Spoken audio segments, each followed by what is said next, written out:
Hey, what's going on, my fams? Welcome back to another video. I'm the Panth3rz, otherwise known as Panth3rz, don't know. So, it's been a long while since I've actually worked on the E36. It was a busy time. A lot has been happening behind the scenes, brother getting married, me going overseas to capture some drifting in El Salvador.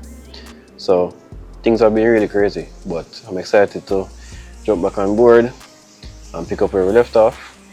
So in this episode, we're going to be cutting out the rust out of the trunk and doing some more weight reduction. I know we've been on the weight reduction for a while, but it's all worth it. So stay tuned. Enough respect again, as always. Thanks for the continued support. Let's go.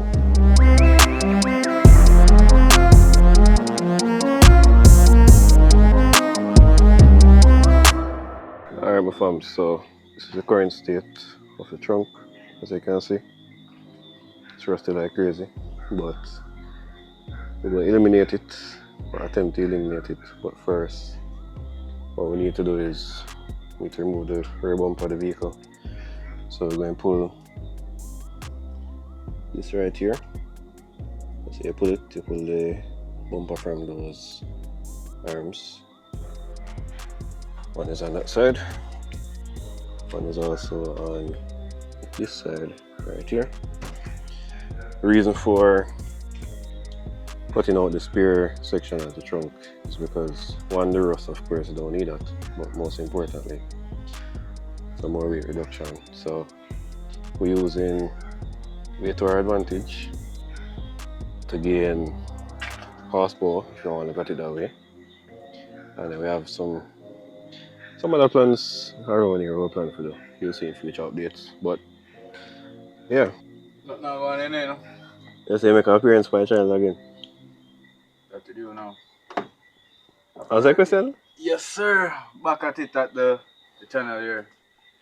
Back at it at the E36. Alright, cool.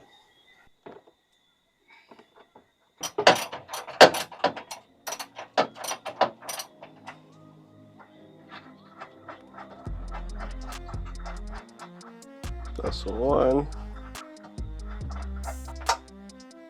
And this one turns somewhere.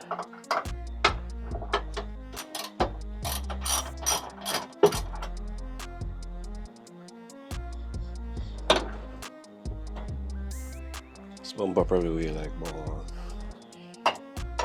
40 pounds.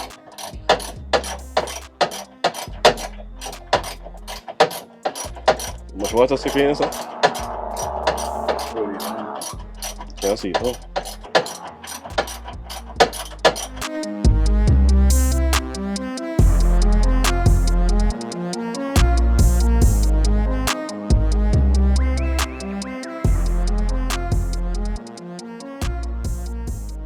So we're about to make the first cut. I mean, the first time doing this, but not the first time something to this extent feels so wrong, but it's not worth it.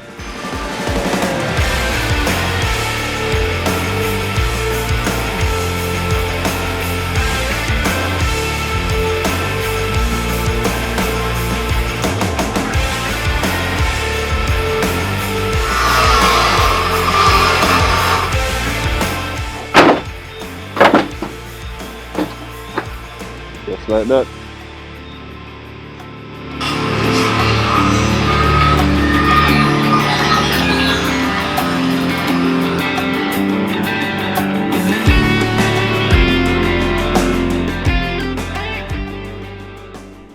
Alright, so picking up from where we left off from, as you see last night or yesterday, we were out late trying to remove this, all that rust, man. We don't need that, no, so. But we made a lot of progress. As you can see, cut it straight off of the arms. Part of the arm was also rusty, and we're just going to do a big cut. So we have this section to finish now. I'm going to try and knock that out, so stay tuned, you'll see what's up.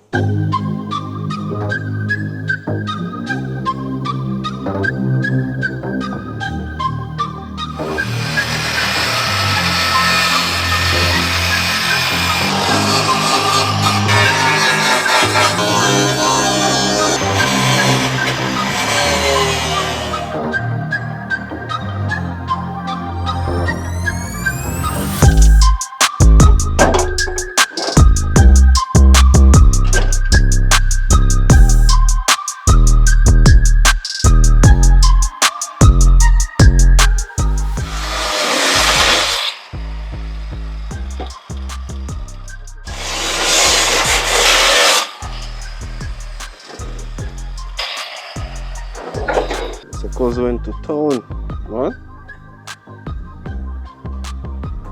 Try cut it here, I said I have to see how do you do. Can't tell say your first time with this, bro. Can't tell say your first time with this, no? Alright, so the spare boot is completely gone. Ah, the trunk again. No, the trunk, but it's me.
Well.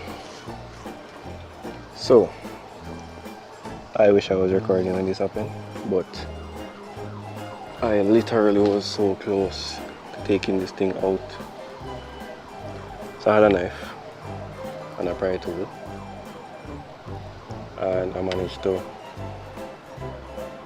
get all of the adhesive stripped from here, go all the way here.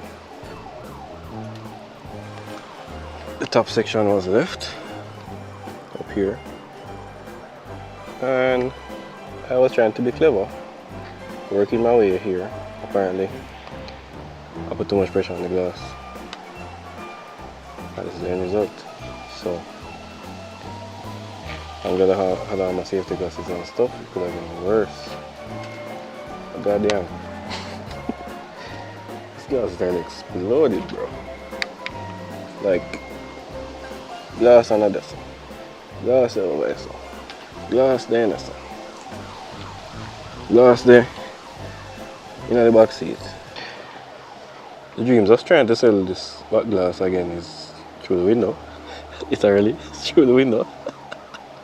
But, God, yo, Jello. Let me get this cleaned up. Cut. Update. About 80% complete with removing the glass. Yeah, about 80%. I'll just put this cardboard here to catch the remaining glass. That's right here. Because all I'm going to do is use the heat gun now and heat it to try and just take off the rubber strip with the glass, just like how this is right here. So picking up from where we left off yesterday, spend the rest of the evening clean out the back glass or what was left of it. So I'll say we did a good job. So the plan for today is to cut this section out. So we are going rear mounted radiator Reason for this, I would say 3 main reasons. So one, I definitely love how it looks. Definitely love how it looks. Secondly, it's better cooling, and then third, I want the engine bay to be as clean as we can get it. So the only thing you should see in the engine is the engine legit. So we're going to do some measurements, and then most importantly, as a drift car, as it relates to aerodynamics and airflow, when the vehicle is going sideways, you get better airflow than it being in the front of the vehicle.